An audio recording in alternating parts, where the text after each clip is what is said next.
Hi, Chloe. So great to see you again. How are you? Hi, I'm good. How are you? Good to see you as well. I'm great. Congratulations on this. Honestly, I can't think of anyone else who could have played Nimona. I think it was perfect. Thank you. I love her because she's not just vulnerable, but she's reckless. She's destructive. I just love this character. How did you connect to her? I think everything that you just said are a lot of the reasons that I connected to her on. I mean, I think one thing that really struck me with Nimona is how she's just so unabashedly herself. You know, when she's asked about the movie, you know, what are you? Who are you? Simply, she says, you know, I'm Nimona, and that's all I want to be. And I think that's just, you know, so important. And also, I love that she's constantly, you know, throwing up the rock-on symbol and sand metal all the time, which is fun to play. Yeah, absolutely. Were you familiar with the graphic novel before you started this? Yeah, I was. I knew about the webcomic that Indy Stevenson created, and I honestly hadn't read the graphic novel fully, but I had known about the webcomic beforehand.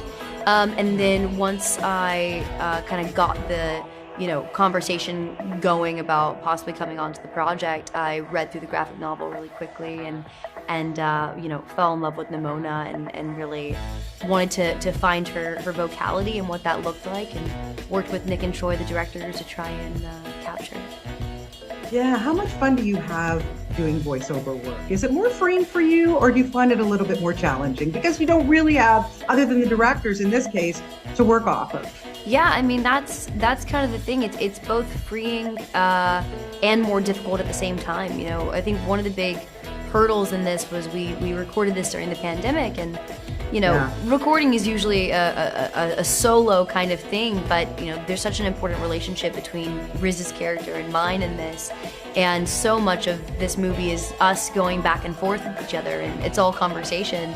Riz and I didn't meet for 2 years until we were pretty much done with the project completely, and we met at the Met Gala recently last year.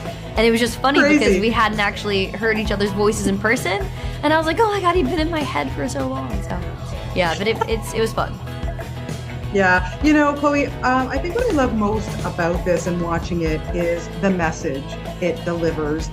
Here you have this girl who is spunky, and on the outside, but we know that there's things going on with her, but she shapeshifts because she needs to get out of her skin, I guess it is, so to speak.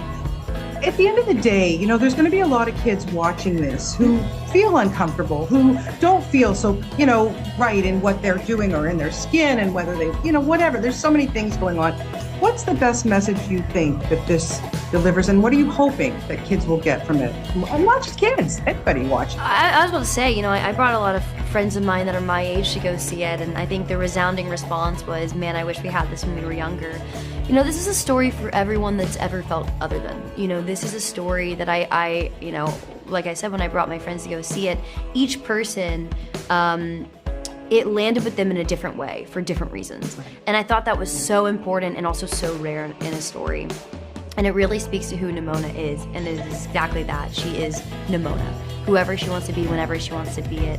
And I hope that when people see this, they can really feel seen and heard, and also have a whole lot of fun, but get those gut-wrenching tears coming as well, which happens out of nowhere when you're watching this. Yeah, well, it's absolutely wonderful, and as you are, as always. So thank you so much for your time today, Chloe, and have a great weekend, and hopefully we'll see you back in Toronto sometime soon, okay? Yeah, for sure. Thank you. Okay, bye-bye.